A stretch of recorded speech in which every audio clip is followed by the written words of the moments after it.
The crystal chandeliers cast a warm glow across the marble dining room of the Anderson estate, where my mother's 60th birthday celebration was in full swing.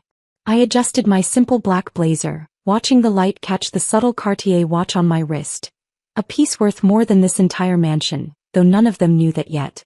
"Emily, darling, you finally made it," Mom called out, her voice carrying that familiar note of disappointment. She wore a new Chanel dress, probably purchased just to outshine her country club friends who filled half the room.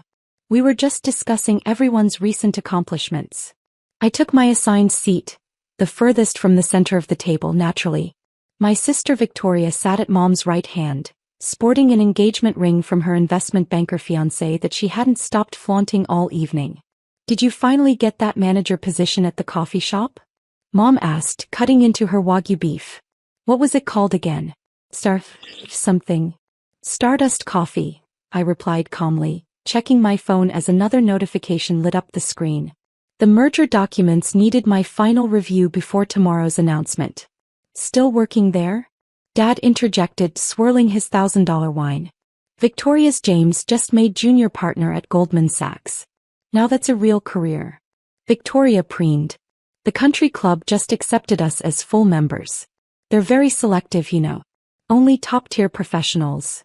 I suppressed a smile, remembering the ownership papers for that very club sitting in my office safe. A small acquisition I'd made last month, though the paperwork wouldn't be public until next quarter.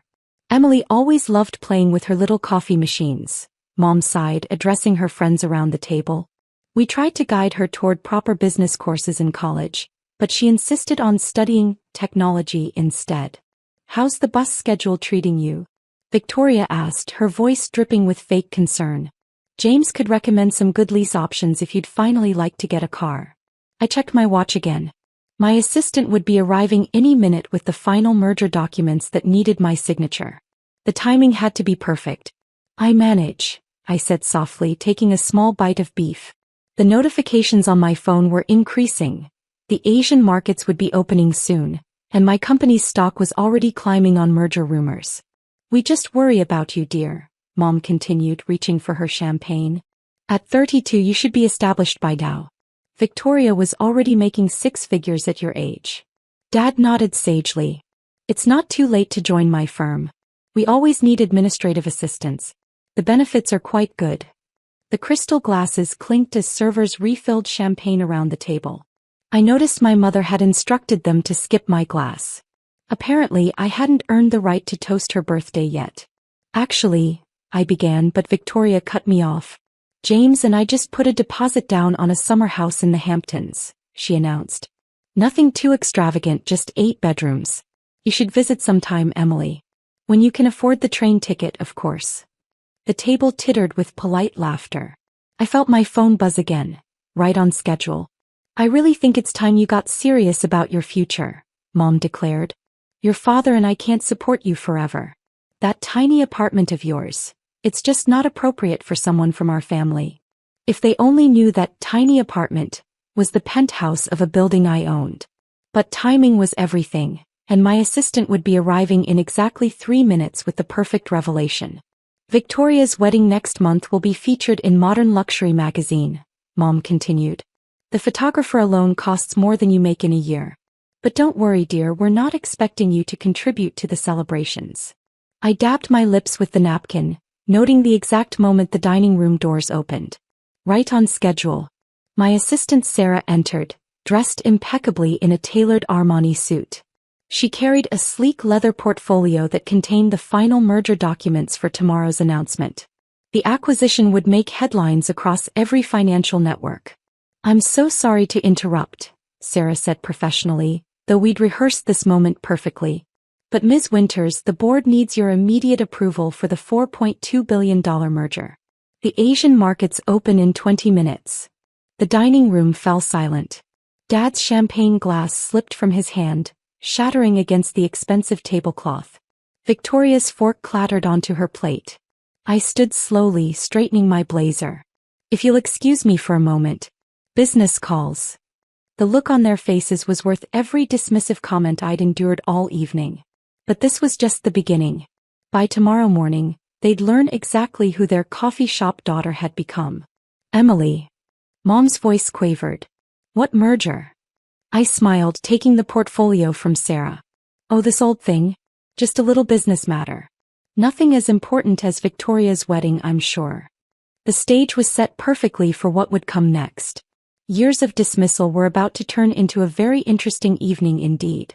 Emily, explain yourself right now, Dad demanded, his face reddening as he tried to maintain control of the situation. Wine was still dripping from the tablecloth where his glass had shattered. I calmly opened the leather portfolio, scanning the merger documents while everyone watched in stunned silence. The terms were exactly as we'd negotiated. Quantum Technologies would be acquiring their largest competitor for $4.2 billion, making us the dominant force in AI security systems.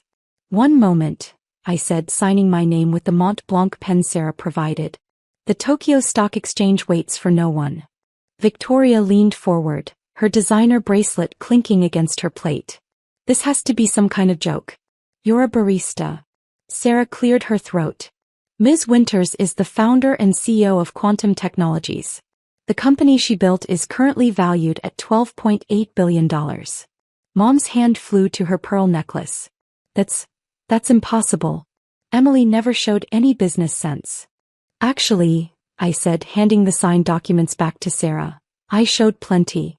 You just never bothered to look beyond your own expectations. The room erupted in whispers as my mother's society friends began frantically Googling my name on their phones. I could see their expressions changing as headlines and photos filled their screens. But the coffee shop, Dad stammered. Stardust Coffee? I smiled. I own that too. Along with the entire chain of 300 locations across the country. It was my first acquisition after Quantum went public last year. Victoria's fiancé James, who had been smugly quiet all evening, suddenly sat up straighter. Wait, you're that Emily Winters? The one who developed the quantum encryption protocol. The very same, Sarah confirmed, checking her tablet. Ma'am, the press release is ready for tomorrow's announcement. The Wall Street Journal wants an exclusive interview at 9 a.m. Mom's face had turned an interesting shade of pale. But you live in that tiny apartment. The penthouse of the Morrison building? I raised an eyebrow. I bought the entire building 2 years ago. Real estate is a solid investment, as Dad always taught me. Why didn't you tell us? Victoria demanded, her voice shrill. I took a slow sip of water, savoring the moment. You never asked. Too busy telling me what I couldn't do to notice what I was actually doing. The sound of phones buzzing filled the room as notifications started pouring in. The merger news had leaked in Asia, and the markets were reacting exactly as predicted. Quantum Technologies stock just jumped 18% in pre-market trading, Sarah announced. The board sends their congratulations on the successful negotiation. Dad tried to regain his composure, straightening his tie. Now, Emily, if you needed help with business connections, you should have come to me. I have years of experience. Like when you told me technology was a dead-end career? I interrupted softly. Or when you said women couldn't succeed in tech entrepreneurship. The silence that followed was deafening. Ms. Winters, Sarah interjected, the governor is on line 1. He'd like to discuss the new tech campus we're building downtown. Victoria's fiancé James nearly choked on his wine. The $500 million development project? That's your company. Among other things, I replied. We're also the majority shareholder in the country club you're so proud of joining. I signed off on your membership application last week. Mom's hand trembled as she reached for her champagne glass. But all these years, you let us think. I let you think exactly what you wanted to think, I said, standing up. It was simpler that way. Though I must admit, watching Victoria brag about her country club membership to its owner has been rather entertaining. Sarah's tablet chimed again. Ma'am, your net worth just crossed $14 billion with the stock surge. The room spun to look at me. Gone was the pity in their eyes, replaced by something between shock and fear. My mother's society friends were now frantically trying to catch my attention, their earlier dismissiveness forgotten. Now, if you'll excuse me, I said, straightening my blazer, I have a company to run. Sarah, is my car waiting? The Rolls is out front, ma'am. Though the helicopter is also available if you prefer. Victoria's fork clattered to her plate again. Helicopter. Just a small business expense, I smiled. Nothing compared to your Hamptons house, I'm sure. As I turned to leave, Dad finally found his voice. Emily, wait. Perhaps we should discuss some investment opportunities. I paused at the door, looking back at the table where they'd dismissed me for so many years. I think I've managed my investments quite well without your advice. But thank you for the offer. The room remained frozen as I walked out, Sarah following with the portfolio. But this wasn't just about shocking them, it was about reshaping our entire family dynamic. And phase 3 was about to begin. Sarah, I said as we reached the foyer, implement the next step.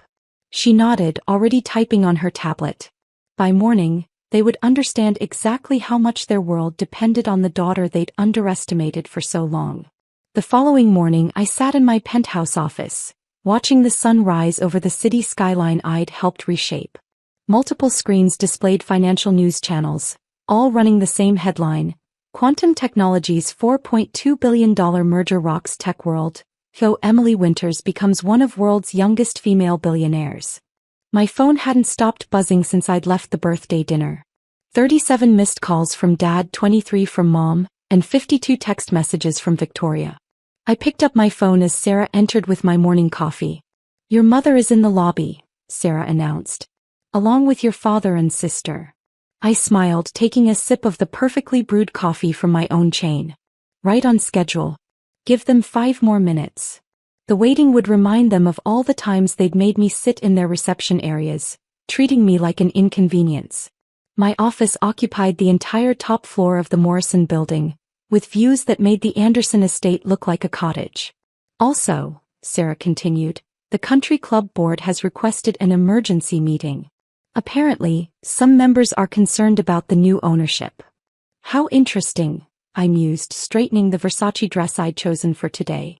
Schedule it for next week. Let them sweat a little. Finally, I nodded to Sarah. Send them up. The elevator doors opened moments later, revealing my family looking significantly less polished than usual. Mom's designer outfit couldn't hide her sleepless night. Dad's hands kept fidgeting with his tie, and Victoria's perfect makeup couldn't conceal her reddened eyes. Emily, Mom started, then fell silent as she took in the vast office with its modern art collection and floor-to-ceiling windows. Please sit, I gestured to the Italian leather chairs facing my desk. Sarah, hold all calls except the governor and the Wall Street Journal. Of course, Ms. Winters, Sarah replied, closing the door behind her. Why didn't you tell us? Victoria burst out, her composure cracking. All this time. Would it have mattered? I asked calmly. You were too busy counting the zeros in James's salary to notice I was building an empire. Dad leaned forward. Princess, if we'd known. That's exactly why I didn't tell you, I cut him off. I'm not your princess, Dad. I'm a CEO who built a multi-billion-dollar company while you were telling me to apply for secretarial positions. But we're family, Mom pleaded. We should have been involved. I pulled out a folder from my desk. Speaking of involvement, I have some documents you might find interesting. Their faces paled as I spread out the papers. This is the deed to the Anderson estate. This is the ownership certificate for Dad's law firm building. And this, I slid forward another document, is the financial statement for the trust fund you used to control me with. What are you saying? Dad's voice trembled. Through various subsidiaries, Quantum Technologies now owns all of these properties. Your home, your office, even your summer house. The trust fund has been transferred to a charitable foundation funding tech education for underprivileged girls. Victoria's hands shook. You can't do this. I already have. Don't worry, I'm not evicting anyone. But the power dynamic has changed. No more threats about cutting off my trust fund. No more lectures about proper career choices. No more seated me at the servants' table. Mom's face crumpled. We were just trying to protect you. No, I stated firmly. You were trying to control me. There's a difference. I stood up and walked to the window looking out at the city. I'm not here for revenge. I'm here to establish new boundaries. You can keep your lifestyle, your social status, your country club membership. But you'll do it knowing that it all exists because of the daughter you dismissed. The silence in the room was heavy with realization. The merger announcement press conference is in an hour, I continued.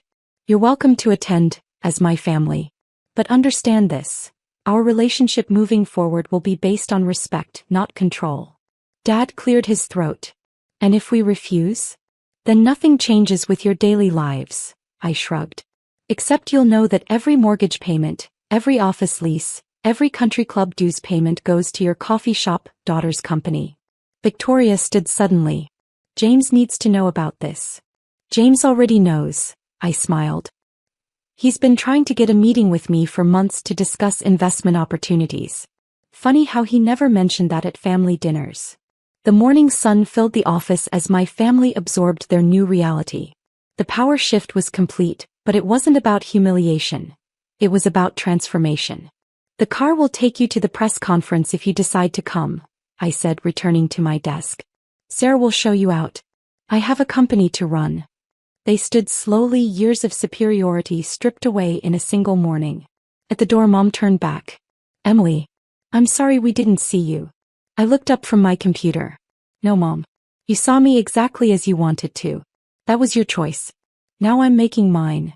As the door closed behind them, I turned back to the cityscape. On one screen, my company's stock continued to soar. On another, the merger announcement was making global headlines. And on my phone, a text from Victoria. Can we start over? I smiled, picking up my coffee cup. From my own chain, of course. Success wasn't just about proving them wrong. It was about becoming strong enough to rewrite the rules of engagement. And now, finally, everyone was playing by my rules.